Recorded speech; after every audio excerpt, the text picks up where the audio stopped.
nataka tugawane na wewe neno la Bwana katika kitabu cha Isaya 19 mstari wa 24, na nitasoma. Inasema ya kwamba,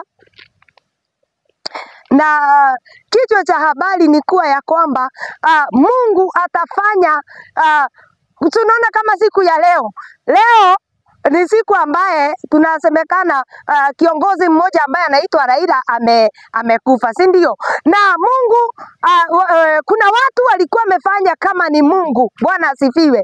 Kuna watu walikuwa wamemfanya kama ni Mungu, lakini sasa hapa inasemekana ya kwamba Misri na Asuru na Israeli wataungana. Ni kumaanisha ya kwamba hao ambao walikuwa wanaabudu ni kama Mungu wataungana, waanze kuabudu, wataungana kabila zingine, kitu kama wale watu ambao wanaabudu Mungu wa Kamba na Wakikuyu na Wajaruo wataungana. Mimi sina ukabila, lakini ni yule ufunuo ambaye Mungu amenipea siku ya leo, nataka tugawane na wewe.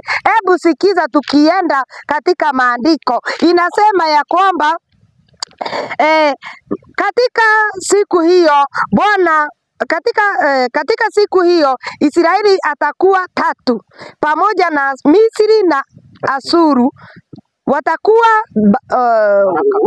baraka kati ya dunia, kwa kuwa Bwana wa majeshi amewabariki akisema, wabarikiwe watu wangu Misri na wewe Asuru, kazi ya mikono yangu, na wewe Israeli urithi wangu. Bwana asifiwe. Wacha tuombe neno. Baba, katika jina la Yesu Kristo, hii ni ufunuo ambao umeleta kuhusu Jehova Jire nchi yetu, kuhusu kabila zetu tatu Jehova Jire. Nami ninaomba unifanye kama chombo katika jina la Yesu Kristo, wapate kufahamu, na ni katika jina la Yesu Kristo tumeomba na hata tumeamini. Amen, amen, amen. Bwana asifiwe. Mtazamaji wangu ambao unanisikiliza, unakumbuka ya kwamba Misri ni kabila lilikuwa limekataliwa na Bwana. Bwana asifiwe. Misri ni kabila ambaye alikuwa lilaungana na watu wa Mungu. Bwana asifiwe. Lakini hii maandiko inasema ya kwamba sasa watakuwa tatu. Bwana asifiwe. Unajua, tunataka tufunguke vizuri na tuweze kusikia hii ujumbe vizuri. Hii ni ujumbe ambaye nimepewa nikiwa mahali hapa wakati ule kiongozi wetu mmoja ameweza kuaga dunia. Bwana asifiwe.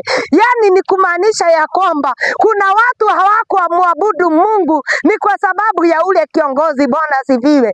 Unajua, mimi lazima niachilie ujumbe ambaye ninasikia ndani yangu. Bwana asifiwe. Kuna watu walimwabudu kama Mungu. Bwana asifiwe. Lakini siku ya leo inasemekana kwa hii maandiko, Asuru na Misri